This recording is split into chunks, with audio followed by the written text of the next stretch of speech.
Hello everybody and welcome back to another video. Today I'm going to bring you my month in review for March 2017.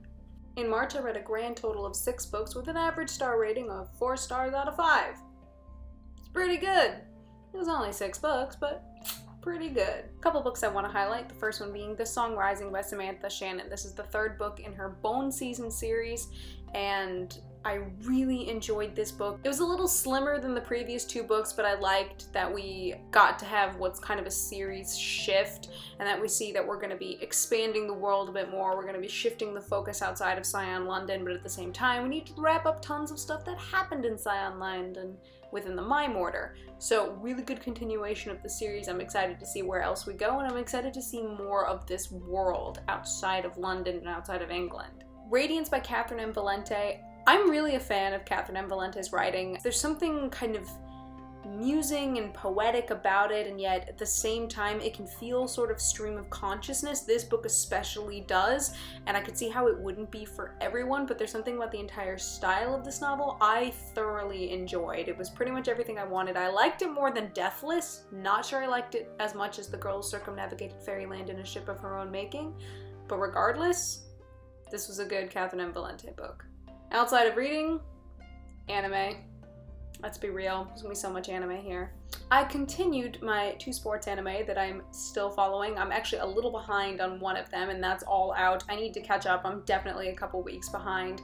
This is an anime about a high school rugby team, and the reason I can so easily fall behind on it, I think, is because I do find the pacing to be a bit of a problem. I find it a very slow series.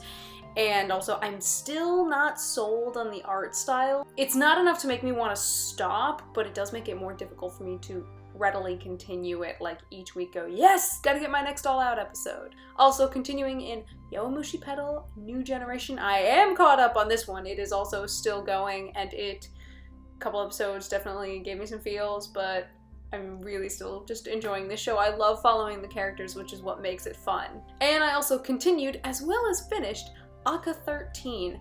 This show, I remember saying probably a month or 2 ago when I started it, as it was airing, that I didn't know how to readily describe it because I thought I was going to get like Tinker Tailor Soldier Spy, and instead I was getting a lot of like cakes and pastries, and there was this lightheartedness to the whole thing. And I think that sort of tonal dissonance, it's so intentional within the series that you have this very serious plot going on, that there's a coup d'etat brewing within this country, but at the same time you have all these characters who are like very bubbly and cheerful and just so likable.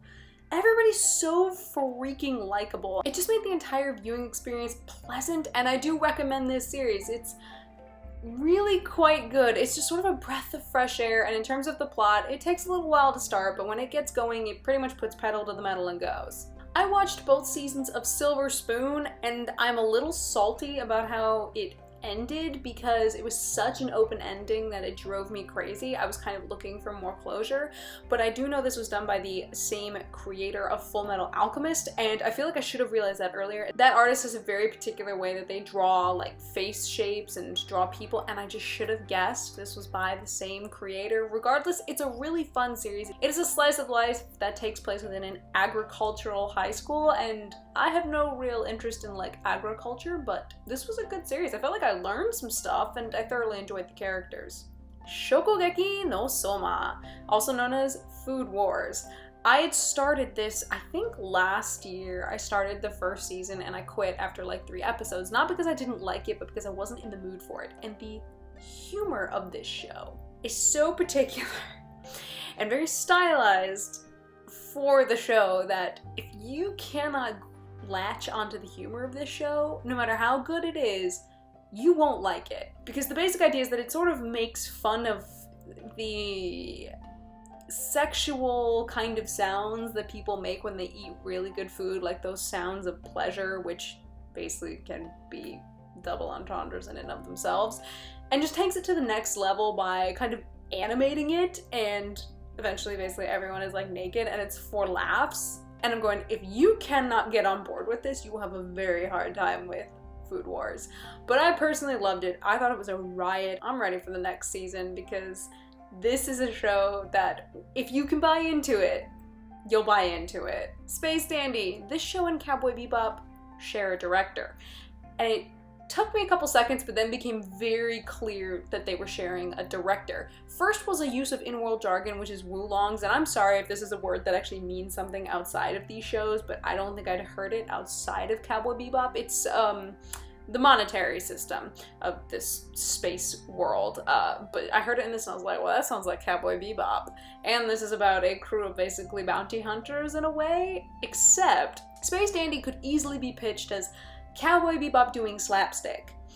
This is a far more comedy-centered show. It's not doing all of the things that Cowboy Bebop did, but oh my god, is it funny. So much fun. It's very bright and colorful, and the main character of Dandy is just such a riot because he comes across as a doofus, but at the same time he's also incredibly smart about some things. And there's just something about, again, there's a idea of like a dichotomy to this character, and really to the whole show. It's so entertaining. This is flat out entertainment. Barakamon, this was such a sweet series, and it's essentially about our protagonist named Honda, who's a calligraphy artist, and one day the curator of like a museum calls his work boring, and so he punches the guy in the face. So his father's like, you should go off to this island that's kind of far from civilization. No, that's like way out, as what we would call the boonies, basically. Go out into this island and like clear your head, screw your head on back right, and just be fine. And it becomes more a story about self-discovery and finding inspiration, learning to enjoy life, etc., etc. It's a sweet slice of life. The characters are really lovable. I wish there'd been a little more development for them, but for what the show was, I really thoroughly enjoyed it. It was just such a pleasant viewing experience. I was like, oh, it just made me happy. Like, I kind of knew what was going to happen, but it made me happy. And Honda was awesome. I did try to watch, it's a prequel series that was done later. It's called Honda-kun, which focuses on Honda as a high school student. And I only made it through about an episode and a half, and I was like, I don't think this one's for me. One Punch Man! I finally freaking saw One Punch Man. I was way behind on the train for this show. I knew it had been really popular, but it wasn't on Netflix, it wasn't on Crunchyroll, it wasn't on Funimation. I couldn't find it. It was apparently on Hulu, but I don't have Hulu, so didn't see One Punch Man. It just recently hit Netflix, and you bet your ass I streamed the living daylights out of that. I binge watched that, and I had such a good time. Probably didn't hurt that I went into this after trying to watch Iron Fist and only got about 6 episodes through that before I had to quit. And I just felt so burnt out on a superhero story. I go to watch a superhero anime. But the reason One Punch Man works is because it is both a very good superhero story while making fun of the superhero story. It knows how to make fun of itself and laugh at itself, because it's like, there's some ridiculous stuff going on here. So instead of shying away from it and trying to make it all super serious, let's poke fun at the fact that it's kind of ridiculous at times. God, what a delight this show was, and the action was amazing. When it really wanted to animate itself well, it was beautiful to look at. The last like 2 episodes were everything I wanted. I was just like, I am so happy right now. This is just a beautiful action-filled show, and I love everything about it. Erased. This show was actually recommended to me by a friend, and I went on to this immediately after One Punch Man, and talk about a show that goes from 0 to 100, and not only manages to maintain that 100, but keeps ramping the tension. I don't want to say too much about this show because I think it's best to go into it knowing almost nothing about it, because that just makes it all the more enjoyable. It is technically a mystery, but I found the mystery is really easy to figure out. It's not hard, and yet it still maintains this sense of tension and of danger and atmosphere. And wow, I was just so emotionally blown away by this show. I finished it and I went, I might have to just watch that again, because wow, it really is good and it's beautiful. It's animated really well. The characters are all developed incredibly well. I heard some complaints from people that they didn't like the ultimate antagonist and like his motivations, and I was like, there's something weirdly poetic to me about the antagonist, so I was actually perfectly okay with it. I actually enjoyed the antagonist sort of motivations, the reveal, and the final climax of everything. Overall, wow, what an incredible thriller. Really an incredible thriller. And following that up with the last show that I kind of started and finished is a show called Terror in Resonance. This was also done by the same director as Bebop and Space Dandy, and it has all of his trademarks, which is notably that, like, everybody is pretty much an anti-hero. You will have an antagonist, but it's really just that everybody is kind of some form of an anti-hero, and an incredibly bittersweet ending. Good God. This is another one where I don't want to say too much about it, but the basic idea, and you get this within the opening couple minutes of the show, is that you're basically following a pair of teenage terrorists. I wish that were a joke, but it's not, and I was sort of like, I'm watching a show about teenage terrorists. And yet I like them. Like, I want them to win.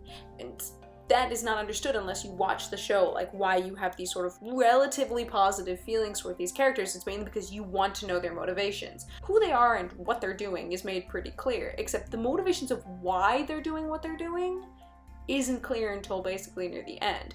And there's a cop who's got to chase them, so you have this element of the cat and mouse game, and it's all done really, really well. My only gripe with the show is the treatment of one character, and that there's a female character who really, like, cannot catch a break for the whole show, so that's sort of just like, show, seriously, give her a break for like a hot second would be great. Other than that, I was so impressed with this show. I was, again, kind of emotionally moved by the end. It was something about the very, very end of it. I was left with a lot of very mixed feelings. And I think that's sort of the point of the show, is you're meant to feel kind of unsettled by the whole thing. But that's it for me today, you guys, so until next time, cheers.